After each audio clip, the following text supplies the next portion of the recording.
tenemos entonces una imagen donde se muestra pues esa segunda etapa que habla de un desarrollo constitucional en los últimos decenios del siglo XIX, es decir, 1800, ¿verdad? Y la primera mitad del siglo XX, hasta por 1957. En esta primera, o en estos últimos decenios, ocurrió una revolución, ¿verdad? Una revolución por los ingleses, donde surgió la famosa revolución industrial y se otorgaron derechos, por ejemplo, a los trabajadores, o sea, reconocieron desde ya derechos a los trabajadores. Y eso se expandió en prácticamente todo el orbe, todo el mundo, ¿no? Y en Honduras pues, se dio el caso, en la imagen, por ejemplo, se muestra dos señores que a lo mejor no son tan conocidos para ustedes, o tal vez sí, sobre todo el señor que vemos al lado izquierdo, que lo acostumbramos a ver en el billete de 2 lempiras, ¿verdad? Este señor es Marco Aurelio Soto, originario de Amapala, si no me equivoco. Él fue presidente de Honduras allá por 1880, ¿verdad? Y generó esta revolución liberal de las constituciones. Al lado está un señor que se llama Manuel Bonilla. Ya Manuel Bonilla fue presidente de Honduras a principios del siglo XIX, el siglo XX, perdón, 1902 hasta 1910 o más, creo.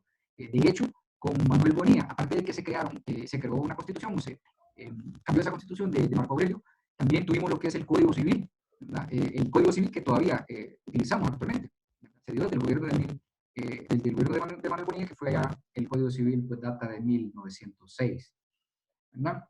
Entonces, esto pues para hacer un poquito más gráfico, ¿no? Esa parte histórica. Aquí tenemos una distribución de esa primera sección, que son las últimas constituciones del siglo XIX. ¿Se escucha bien hasta ahorita? Solo para confirmar, más o menos. Voy a quitar mi video. Bueno, entonces, tenemos en pantalla lo que son esas 3 constituciones de finales del siglo XIX. La constitución que les decía, que promulgó Marco Aurelio Soto, que se le llamó la Constitución Liberal. Se le llamaba así por esos principios, ¿verdad?, que se pregonaron en la Revolución Liberal de 1876, caracterizada sobre todo por un movimiento liberal de inspiración laica, ¿verdad? Se despojaba completamente el Estado de la Iglesia. Entonces adoptaba una libertad de cultos, y por eso es que se llama liberal, ¿verdad? Pero nos prohibió también establecimiento de asociaciones eclesiásticas, ¿verdad? O el ejercicio del clero dentro de los cargos públicos que con anterioridad se podía desarrollar, es decir, los sacerdotes podían ser parte del aparato de gobierno, y en este caso, pues al liberarse o al propagarse esos principios laicos, entonces se despojaban estos privilegios, ¿verdad? Se mantuvo siempre una vocación unionista de Honduras, procurando pues señalar de alguna manera el restablecimiento de la República de Centroamérica. En la Constitución se establecía que era el principal deber de la nación y la más urgente necesidad del país, entonces buscaba esa aspiración unionista siempre. Se estableció un sistema legislativo unicameral, es decir, un solo Congreso, una sola Cámara, a diferencia de los países federales que tienen Senado y Cámara de Representantes o Congreso. El poder ejecutivo pues correspondía al presidente, quien era electo por un voto directo y público, ¿verdad? Y además el voto se instituyó como un derecho y un deber. Se volvió obligatorio el voto en esta Constitución. Además de eso, pues el Poder Judicial correspondía a la Corte Suprema, que estaba con su sede en Tegucigalpa, ¿verdad? Y los magistrados eran electos o elegidos por el Congreso por un periodo de 4 años. Todavía el Pleno de la Corte Suprema es electo por el Congreso de la República, ¿verdad? Los que se postulan para ser magistrados de la Corte Suprema, obviamente tienen que pasar por un proceso de selección previo, pero al final quienes los eligen son los diputados del Congreso Nacional, ¿verdad? Se disponen de ellos un número de 45 postulantes, y de esos 45, pues el Congreso elige 15, al menos así en la actualidad, ¿verdad? Las reformas en esta Constitución, pues se requería que fueran votadas por 2/3 de los miembros del Congreso. Ya establecía un control de constitucionalidad ahí para las reformas constitucionales.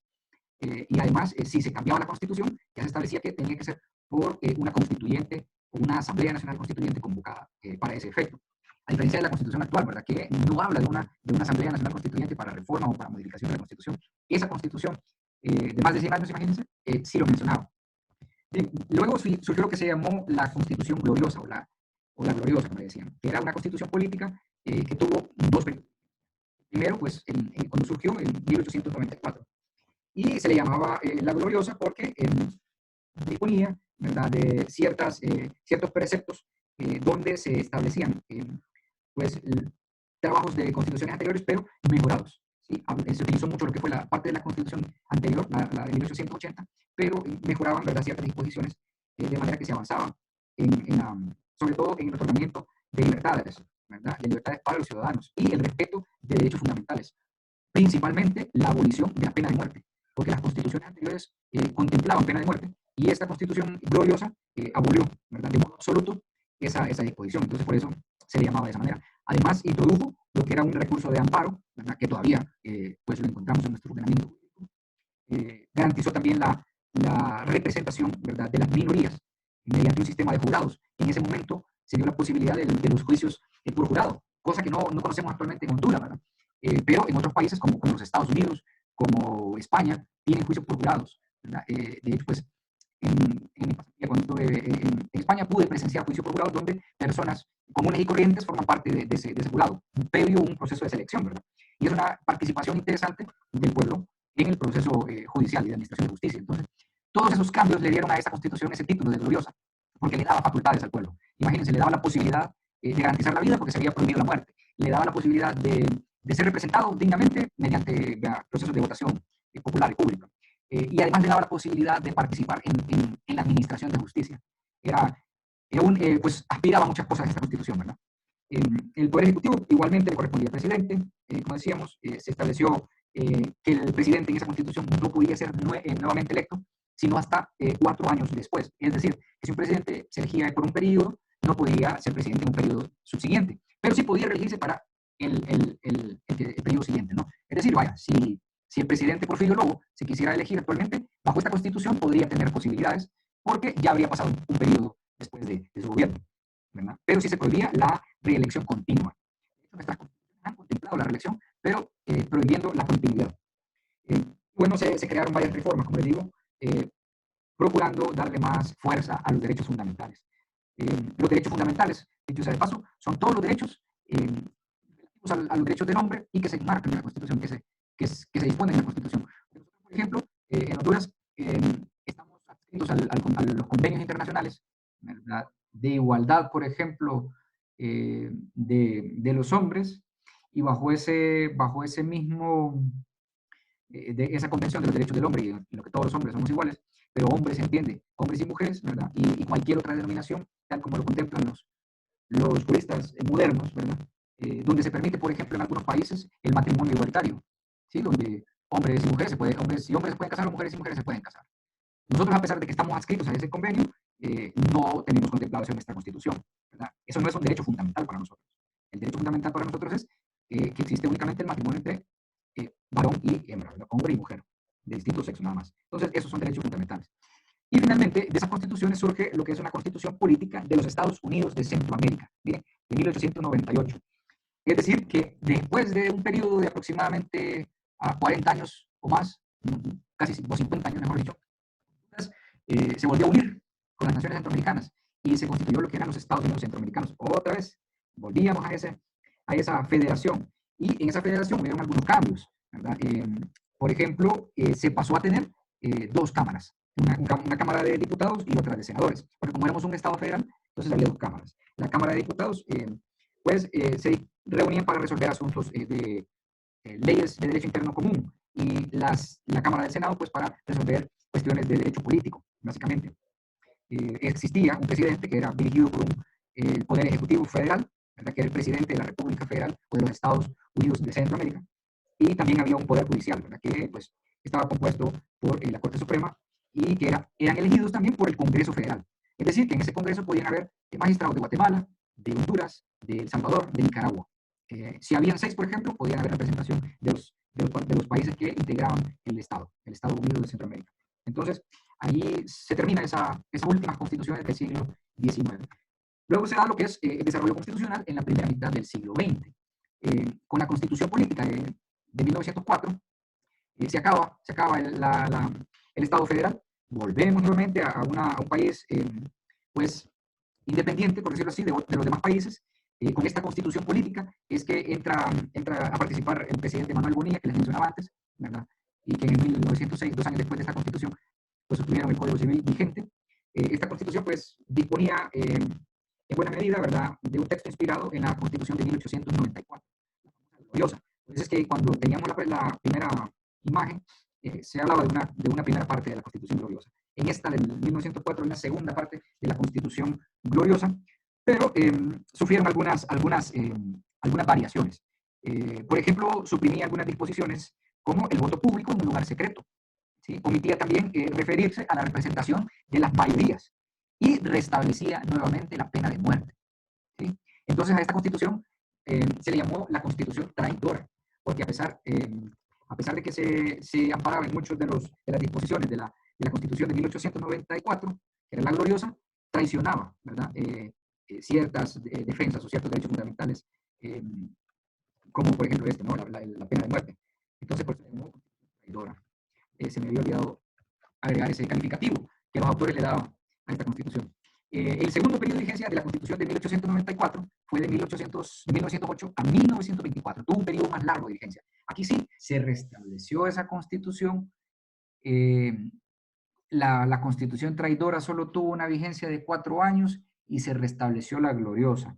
Entonces Honduras tuvo durante ese periodo pues esa constitución vigente por un periodo más largo, ¿no? Y que le daba más garantías, como ya decíamos, el amparo, la representación de las minorías, el juicio de jurados y la abolición de la pena de muerte, ¿no? Eso era lo más relevante en esta constitución. Y luego está la constitución política de la República Federal. Otra vez volvíamos a ese intento unionista, porque como la constitución gloriosa aspiraba dentro de sus ideales a la unión de la República Centroamericana, se dio ese periodo otra vez en 1921. Después, esto con el objetivo de recuperar la República Federal Centroamericana, si se fijan ustedes, 100 años después de la independencia. La independencia fue en 1821. Y en 1921 los países centroamericanos decidieron unirse nuevamente y formar la República Federal Centroamericana. Y pues constituyeron una nueva asamblea constituyente para establecer la república otra vez, otro intento, que fue pues fallido, ¿verdad? Porque hubieron discrepancias entre los representantes de la nación en ese entonces, ¿verdad? Entonces se llegó a esa separación de la República Federal. Y en 1924 surge lo que se conoce como la famosa Constitución de la Banana Republic.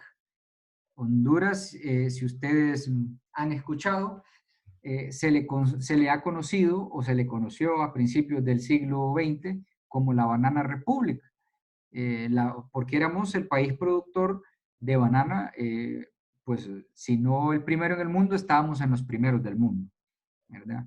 Y de ahí, por ejemplo, que se derivó que muchos emigraran a la costa norte para buscar trabajo porque era la fuente de empleo en ese momento. De hecho, los salvadoreños se venían para Honduras, emigraban para Honduras los salvadoreños, así como emigran los latinoamericanos actualmente para los Estados Unidos, así emigraban los salvadoreños para la costa norte hondureña, buscando pues fuente de empleo, ¿verdad?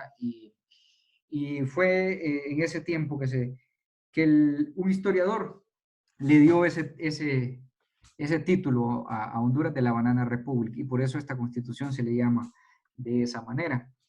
Y bueno, lo que contenía esta constitución básicamente pues era mantener los derechos civiles y políticos de tradición liberal, incluyendo la inviolabilidad de la vida humana, es decir, la abolición de la pena de muerte. Incluyó también el título ya de cooperación social y de trabajo, porque como ya teníamos las bananeras en la costa norte, entonces hubo que contemplar derechos laborales, ¿verdad? Se anunciaron derechos laborales y a fin de que se le garantizaran, pues, privilegios a la clase trabajadora. En esta constitución, pues, el poder ejecutivo también estaba por un presidente que era electo popularmente por un periodo de 4 años, que no podía ser reelegido nuevamente para el periodo inmediato siguiente, eh, y pues para el cargo, pero el presidente pues tenía potestades amplias, ¿verdad? Amplias en el sentido de que pues podía elegir a sus secretarios de Estado, ¿verdad? Podía elegir a sus representantes, entonces se le daba amplias facultades al presidente. La Corte Suprema en esa constitución estaba formada por magistrados que también eran electos por el Congreso. Entonces, esta práctica eh, ya viene de varios años, ¿no? Ya como vemos, viene de varios años. Eh, Algo interesante de esta constitución es que se estableció lo que es el Tribunal Superior de Cuentas, institución que actualmente funciona, ¿verdad?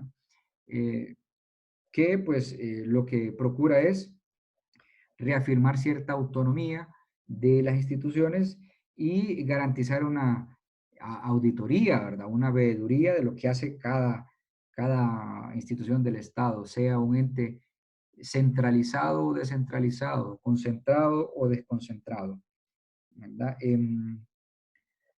También hablaba de que la reforma de la Constitución tenía que ser a partir de los 2/3 de los miembros del Congreso, ¿verdad? Que si se daba una reforma a la Constitución, esa reforma iba a entrar en vigencia hasta la siguiente legislatura, es decir, hasta el año siguiente. Por ejemplo, si se hace una reforma a la Constitución el día de hoy, esa reforma no va a entrar en vigencia hasta en enero del 2021, ¿verdad? Así se dispuso esa práctica. Y de hecho es una práctica actual de nuestra Constitución. Se prohibía la reelección del presidente, como decíamos, ¿verdad? Y establecían de hecho un límite de edad para ser electo y la duración del mandato. Entonces, esa constitución prohibía la reelección sucesiva, pero de alguna manera permitía que se pudiera eh, elegir para, para un siguiente periodo. Algo que no le gustó al señor que vemos ahí al fondo del cuadro, que es el famoso general Tiburcio Carías Andino. Eh, Tal vez lo han escuchado ustedes, ¿va? O a los viejitos que dicen en tiempos de Carías. Pues es ese señor, ¿verdad? Él fue electo presidente, eh, pues allá por 1936, y como tenía esa constitución que le prohibía reelección, la abolió y estableció su propia constitución, a la que se le dio el dote o el nombre de Constitución Maldita, porque en ella se restableció nuevamente la pena de muerte para algunos delitos o para varios delitos, entre ellos, por ejemplo, la traición militar. Supongamos que el muchacho este que bailó el tra-tra, vestido con el uniforme, ¿verdad? Fue de baja deshonrosa. Si este hombre hubiera hecho un baile parecido en 1800 o en 1936 o 37, probablemente le hubieran condenado a pena de muerte, ¿verdad? Porque era alguna traición militar la que estaba cometiendo. Entonces, de ahí donde se dice que pues vivimos, y bueno, de hecho así fue, Honduras vivió en un periodo de dictadura durante la presidencia del señor Carías Andino, porque se perpetúa en el poder, ¿verdad? Violentando los principios constitucionales. Si vemos desde las constituciones anteriores, se venía imponiendo la prohibición de reelección, y se permitía únicamente para un periodo subsiguiente. Pero él no, él extendió de hecho el periodo presidencial en su constitución a 6 años cada periodo, cuando la práctica habían sido 4, ¿verdad? Y además de eso, pues se reeligió, ¿verdad? Por varios periodos, llegando al punto de que estuvo en el poder prácticamente 16 años, ¿verdad? 16 años en el poder de la República. Hubo un claro ejemplo de, de dictadura de la que hemos vivido nosotros, ¿verdad?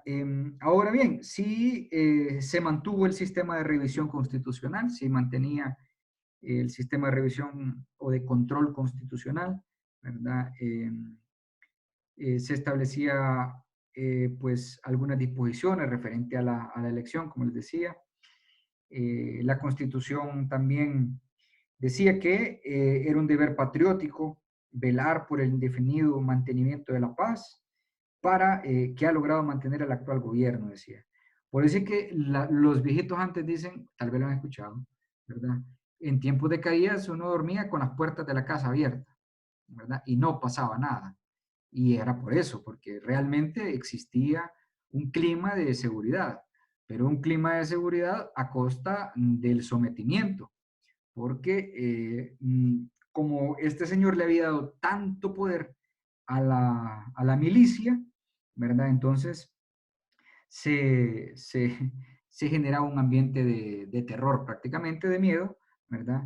Y la gente pues mejor ni delinquía, porque si delinquía, seguro iba a la pena de muerte, ¿verdad? Entonces se dio esa situación. Hay un dato curioso también, que el presidente Carías le declaró la guerra a Hitler, porque él estuvo en el periodo de la Segunda Guerra Mundial. Entonces, algo curioso. No sé yo con qué aviones íbamos a atacar a los alemanes, pero bueno, él era un fiel aliado de los Estados Unidos, como la mayoría de los presidentes de Honduras. De hecho, esa influencia norteamericana en nuestro país nace con la Banana Republic, que es la derivada de la constitución anterior, ¿verdad? Porque las empresas bananeras, pues obviamente eran capitales norteamericanos, y ellos, pues, como invertían tanto en nuestro país, también pues tenían esa influencia política, invertían en la política del país, ¿verdad? Para tener control. Algo parecido a lo real, ¿no? A lo actual. Entonces, bueno, Carías duró, como les decía, de 1936 hasta aproximadamente 1949, donde entró otro presidente, también pues del mismo partido, que es el señor Juan Manuel Gálvez, un señor con unos pensamientos más progresistas que los de Carías, ¿verdad? Y él, por ejemplo, sí recuperó la elección tradicional, ¿verdad? Hasta que fue sustituido. Además, a él se le atribuye también la creación del Banco Central de Honduras, impulsó la economía del país en ese momento, ¿verdad? Antes no había una moneda, no había o existía el empira o el peso hondureño, pero había una variación constante en la moneda. Cuando él llega, pues entonces ya se establece lo que es la moneda que hoy conocemos como el empira, ¿verdad? Este señor lo miran ustedes, por ejemplo, en el billete de 50. Ahí está don Juan Manuel Gálvez. Luego vino pues un medio paisano de nosotros y paisano de algunos de aquí, que fue el famoso doctor Ramón Villeda Morales, que ya pues él pasa a formar parte de lo que es el desarrollo constitucional de la segunda mitad del siglo XX, ¿verdad? Ramón Villeda Morales, o conocido popularmente como Pajarito, ¿eh? Estableció una constitución en 1957 que se le llamó la Constitución Social. Era Constitución Social porque buscaba un Estado social de derecho, ¿verdad? Un Estado donde se garantizaban, por ejemplo, derechos del trabajo reales. Eh, Además de que la Constitución contenía disposiciones favorables a los trabajadores, se creó lo que hoy tenemos o lo que hoy conocemos como Código del Trabajo, ¿verdad? Producto, recordemos, una famosa huelga que tuvo Honduras en 1954, ¿verdad?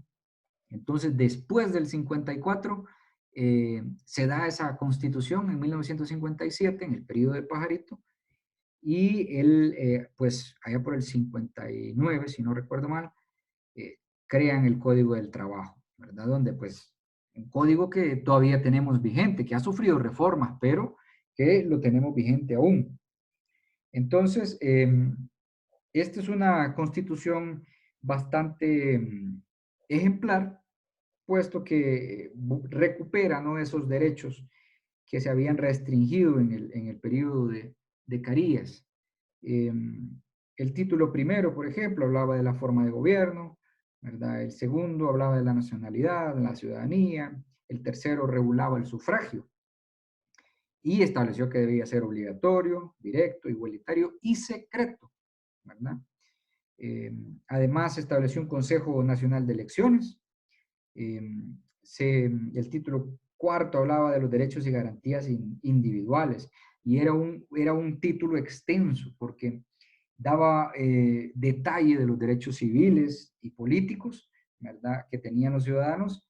Además, prohibió la pena de muerte nuevamente, ¿verdad?, que la había recuperado el señor Carías. Él vuelve a prohibir la pena de muerte. Se mantenía el recurso de habeas corpus, de amparo, que los vamos a ver, ¿verdad? Eh, Hablaba también de garantías sociales, como por ejemplo los derechos de la familia, los derechos del trabajo, de la cultura, de la propiedad. Eh, Se declaró que la maternidad y el matrimonio pues tendrían la protección del Estado. Se reconoció la unión de hecho. O sea, tuvo un impacto de figuras jurídicas esta constitución bastante eh, preponderante, ¿verdad? Se estableció el derecho de adopción también en esta constitución. Eh, Se autorizaba la investigación de paternidad. O sea, fue revolucionaria. Por eso se le llama la constitución social. Si hablamos de derecho político, por ejemplo, la aspiración es un Estado de Derecho, pero lo que sigue después de un Estado de Derecho es un Estado social de derecho. Y con esto de social no quiere decir que es comunista, sino que es un Estado que reconoce los derechos de la sociedad, ¿verdad? Y que sobre todo que los pone en práctica. Por eso era una constitución revolucionaria. Y bueno, así mismo hablaba de la estructura de los poderes del Estado, eh, recuperaba el Congreso unicameral. Y bueno, el periodo de elección, de vigencia de un mandato de presidencia se mantuvo de 6 años, ¿verdad? Eh, y se establecía que debía ser por mayoría simple de votos y que evitaba, con el fin de evitar, ¿verdad?, procurar evitar momentos históricos como el anterior, ¿verdad? Pero permitía la reelección para el periodo siguiente, ¿verdad? Sí se permitía la reelección. Algo que pues ha sido una constante, ¿no?, en las constituciones anteriores. El Congreso, por ejemplo, re, entraba en participación cuando se daba una reelección para declarar si se permitía que ese presidente estuviera, ¿verdad? Y el presidente también podía nombrar y remover libremente a sus secretarios. El Poder Judicial le correspondía a la Corte Suprema de Justicia, ¿verdad?, cuyos miembros eran electos nuevamente por el Congreso. Entonces, ya tenemos más de 100 años de ese proceso de selección de magistrados de la Corte, ¿verdad?, a través del Congreso. También establecía un control judicial de la constitucionalidad, es decir, un control de constitucionalidad, que es uno de los temas torales de este curso de Derecho Constitucional, es decir, todo ese proceso de reforma, ¿verdad?, o de declaratoria de inconstitucionalidad. Ya esta constitución lo contemplaba. Y trataba la formación también y sanción de la ley. Bueno, en sí, esta constitución de 1957 puede decirse que es como el modelo del cual se tomó la constitución que tenemos en la actualidad, ¿verdad? Finalmente, de ese periodo nace lo que es la constitución política del 3 de junio de 1965, con un golpe militar que se le dio al presidente Ramón Villeda Morales, ¿verdad? Un golpe militar que lo dio el coronel Osvaldo López Arellano, a lo mejor han escuchado también este nombre, ¿verdad? Un golpe que fue en 1964, a Pajarito le dieron golpe en el 64, eh, Y bueno, después en el 69, si no recuerdan mal, se dio lo que es la guerra, ¿no? Entre Honduras y El Salvador. Una guerra que se produjo producto de esa concentración o migración de salvadoreños a la costa norte. Entonces, lo que querían los hondureños era expulsar a los salvadoreños de la costa norte para que, pues, las fuentes de empleo no las abarcaran ellos, ¿verdad? Algo como lo que quiere hacer el señor Donald Trump en el norte, ¿verdad? Pero la verdad que la mano de obra salvadoreña pues era necesaria, ¿verdad? Porque no se daba abasto seguramente la población hondureña, pero estaba esa disputa y de ahí fue donde se vino esa guerra, no fue de un partido de fútbol, ¿verdad? Como normalmente se le dice que fue una guerra de fútbol, pero no fue eso. Se originó con esto, con esta entrada de un militar, ¿verdad? Al gobierno. Y bueno, desde ese periodo, desde 1965 hasta 1980, pues tuvimos presidentes militares, ¿verdad? Tuvimos tres presidentes militares, ¿verdad? Osvaldo López Arellano, después de haber dado el golpe, le entrega el poder a, pues a un abogado que es de nombre Ramón Ernesto Cruz, o Monchito Cruz, como le conocían popularmente, ¿verdad? Pero crearon esa constitución militarista de 1965, así se le llamaba, constitución militarista, porque le daba considerables facultades a la figura del jefe del Estado Mayor Conjunto, al jefe de las Fuerzas Armadas, ¿verdad? Ya que pues todo lo que prácticamente lo que realizara el presidente electo tenía que rendir cuentas al presidente, ¿verdad? De la Fuerza Armada, al jefe de las Fuerzas Armadas, perdón, eh, porque había una codependencia de las Fuerzas Armadas, ya que el poder se había obtenido por medio del uso de la fuerza, ¿verdad? Y no de elecciones naturales o normales. Y bueno, como les decía, en 1975 se dio de hecho un escándalo, porque salió a la luz de que el Consejo Superior de las Fuerzas Armadas había recibido sobornos de una transnacional bananera, voy a emitir el nombre, ¿verdad? Pero en ese entonces teníamos la Standard Fruit Company y la United Fruit Company, entonces cualquiera de esos dos le dio sobornos a las Fuerzas Armadas, ¿verdad? Y en ese soborno, pues se despojó del poder al señor Ramón Ernesto Cruz y asumió el poder un general militar, que fue el señor Juan Alberto Melgar Castro, quien fue esposo de una señora famosa dentro del partido de gobierno actual, ¿verdad? Que ya murió también, en paz descanse la señora, pero tuvo aspiraciones también presidenciales, la señora ya por 1997, para el periodo de 1998 al 2002. No habían nacido ustedes seguramente para ese tiempo, pero ellos desde entonces venían promulgando esa aspiración de poder. Entonces, tuvimos el gobierno de Ramón Ernesto Cruz entró en vigencia en el 71 hasta el 75, 4 años. Tuvo en vigencia un gobierno electo, pero bajo el mando siempre de las Fuerzas Armadas. Entonces, la constitución política del 65 tuvo vigencia, como les digo, hasta 1980 a 82, donde pues se redacta y se formula lo que es la nueva constitución, la que tenemos actualmente, de la cual vamos a hablar el día de mañana, porque ya se nos está agotando el tiempo. Entonces, nos vamos a quedar de momento aquí en esa parte y quisiera escuchar si tienen algunas interrogantes.